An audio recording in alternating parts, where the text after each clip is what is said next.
You heard the reporter say that Trump would have no problem releasing the video of the second strike. That's because that's what Trump said out loud. And just to remind all of you, here's Trump saying just that. You released video of that first boat strike on September 2nd, but not the second video. Will you release video of that strike so that the American people can see for themselves what happened? I don't know what they have, but whatever they have, we'd certainly release. No problem. It was last week. Whatever they have, we'd certainly release it. No problem. That's a quote. Well, in the last hour, Donald Trump, the guy who just said that, we played it for you, quote, that would be no problem, releasing the video of the second strike, was confronted with what he said not 1 week ago. And here's how he reacted when pressed on his commitment to his own words to release the video. Mr. President, you said you would have no problem with releasing the full video of that strike on September 2nd off the coast of Venezuela. Secretary Hegseth now says... You said that. I didn't say that. This is ABC fake news. You said that you would have no problem releasing the full bit. Okay, well, Secretary Hegseth... No, whatever Hegseth wants to do is okay with me. He now says it's under review. Are you ordering the Secretary to release that full video? Whatever he decides is okay with me. So every boat we knock out of the water, every boat, we save 25,000 American lives. That was a boat loaded up with drugs. I saw the video. Admitted to releasing the full video? Didn't I just tell you that? You said that it was up to Secretary Hegseth. You're the most obnoxious reporter in the whole place.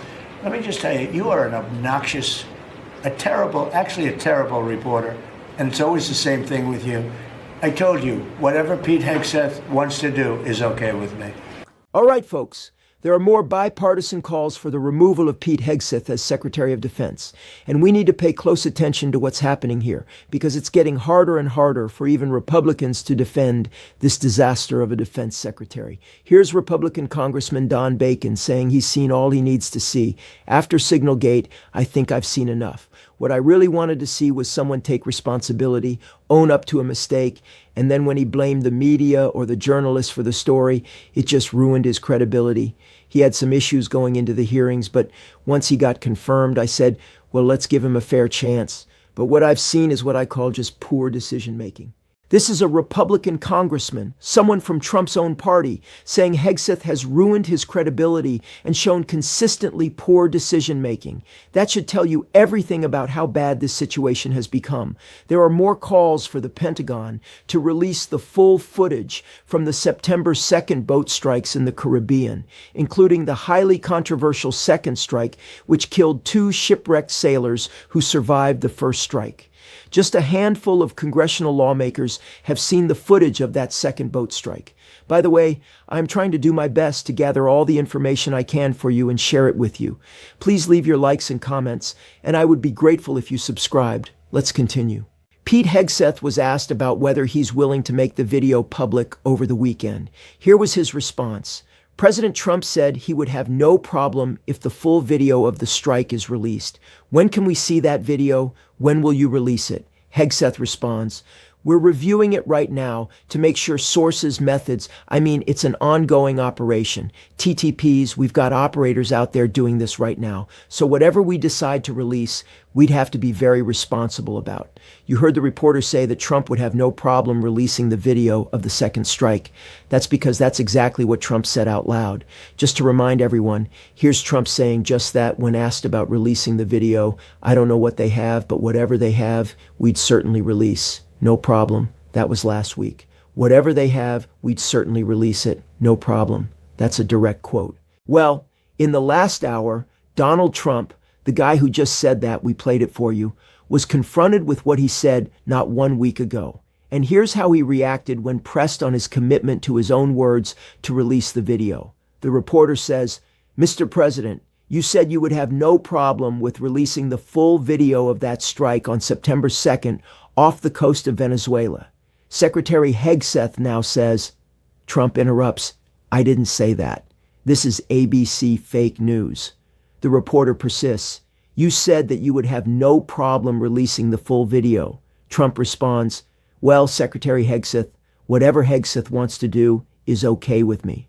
When asked if he's ordering the secretary to release the full video, Trump says, whatever he decides is okay with me. So every boat we knock out of the water, every boat, we save 25,000 American lives. That was a boat loaded up with drugs. I saw the video. The reporter continues pressing about releasing the full video, and Trump explodes. Didn't I just tell you that? You're the most obnoxious reporter in the whole place. Let me just tell you, you are obnoxious. Actually a terrible reporter. And it's always the same thing with you. I told you whatever Pete Hegseth wants to do is okay with me.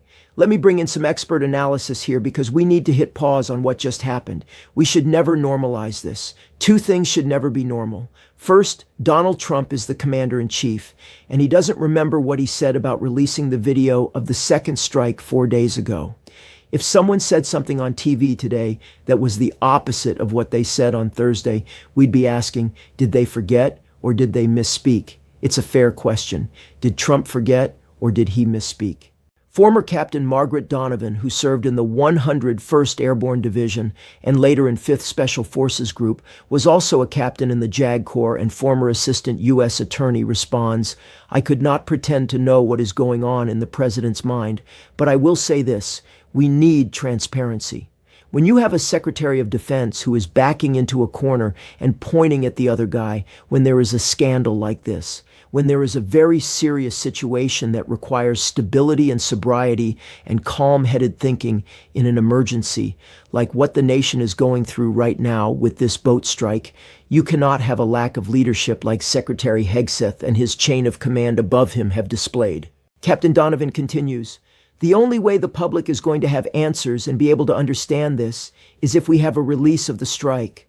It pains me to say that. I know you know this, but I used to work airstrikes in Iraq and Syria. Those are not enjoyable videos. But you cannot use these videos for content on your social media feed for months and now suddenly say there are some guardrails you have to adhere to before you can release it. I think you just have to bear responsibility for your decisions, and we're not seeing that here. She makes a crucial point.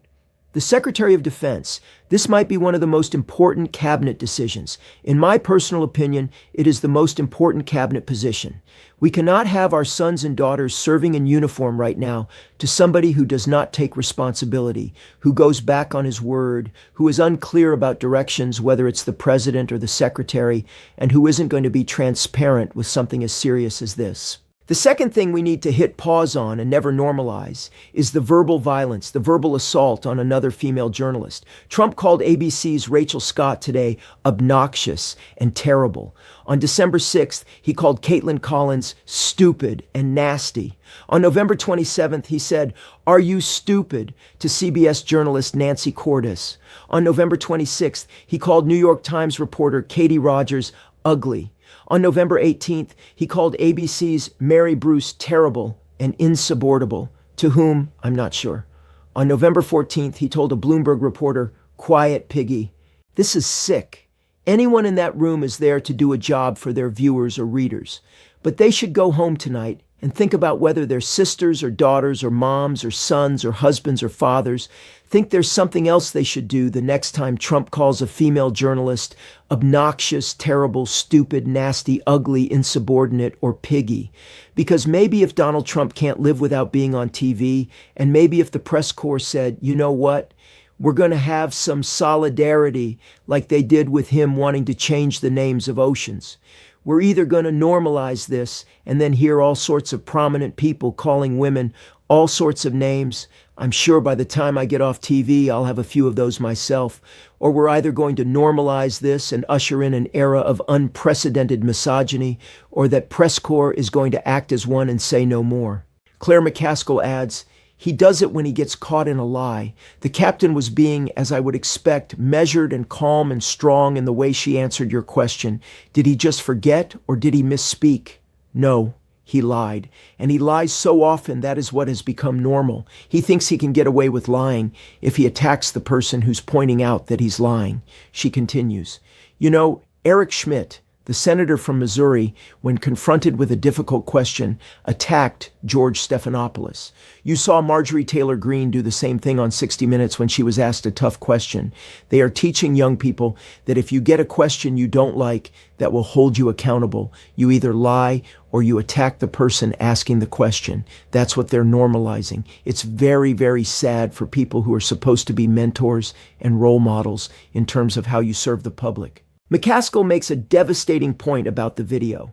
The idea that they used all this footage as a social media video game for the guy who says we're trying to make him into a cartoon, well, he is kind of a cartoon. He's an insecure man, and he thinks he needs social media to prop him up. He's using all that video. For them to now say they can't show the second strike because of sources and methods, are you kidding me? You've shown all the video. You've showed it all. Anybody who's running a boat through their drug corridor knows what we can see. So this notion that they're using this excuse on the second video, you know why they're not showing that second video? They're not showing the second video because they don't want you to see it because it is ugly. Exactly. They're not showing the second video because it shows what Congressman Himes and others have said it shows. Two shipwrecked men clinging to flotsam, no weapons, no means of communication, clearly in distress, and then they were killed. That's what the video shows, and that's why they won't release it, despite Trump saying no problem just days ago. Let me break down what's happening here, because it's important to understand the pattern. Trump made a clear, unambiguous statement. Whatever video they have, they'd certainly release it. No problem. That was his quote. 4 days later, when confronted with his own words, he doesn't just walk it back or explain why circumstances changed. He denies ever saying it, calls it fake news, and verbally assaults the reporter for pointing out what he said on camera less than a week ago. This is gaslighting in real time. We all heard what he said. It's on video. It's not a matter of interpretation or taking something out of context. He said they'd release the video, no problem. Now he's saying he never said that and attacking the reporter as obnoxious and terrible for accurately quoting him. This is authoritarianism 101. Deny reality, attack anyone who points out the truth, and rely on your supporters to believe your current statement rather than what you said previously. Hegseth is doing the same thing. He's been posting strike videos on social media for months, using them as content, turning military operations into entertainment for his Twitter feed. He had no problem with sources and methods and operational security when he was posting those videos to boost his own profile and show how tough he is. But suddenly, when it comes to the one video that shows potential war crimes, now he's concerned about sources and methods. Now he's worried about operational security. As Captain Donovan said, you cannot use these videos for social media content for months and then suddenly claim you need to protect sources and methods. That's not how this works. Either the video compromises operational security or it doesn't. If it does, then all those other videos Hegseth posted compromise security too. But we know that's not what this is about. This is about hiding evidence of what happened to those two shipwreck survivors. The pattern here is accountability avoidance at every level. Trump says release it, then denies saying it. Hegseth says he'll be transparent, then hides behind classification concerns he ignored for months. When pressed, both of them attack the questioner rather than answer the question. Republican Congressman Don Bacon sees through it. Hegseth blamed the media instead of taking responsibility and ruined his credibility. That's coming from someone who wanted to give Hegseth a fair chance after confirmation. Captain Donovan's point about leadership is crucial. When you have a scandal this serious, you need stability, sobriety, and calm-headed thinking. You need someone who takes responsibility, who provides clear direction, who is transparent with the American people, whose sons and daughters are serving under these orders. We don't have that. We have a Secretary of Defense who points at others, changes his story, and hides behind excuses he didn't care about when posting content for likes on social media. And the treatment of female journalists is part of this same authoritarian playbook. When you can't defend your actions or your words, when you're caught in a lie or a contradiction, attack the person asking the question. Make it about them being obnoxious or terrible or stupid or ugly or nasty or a piggy.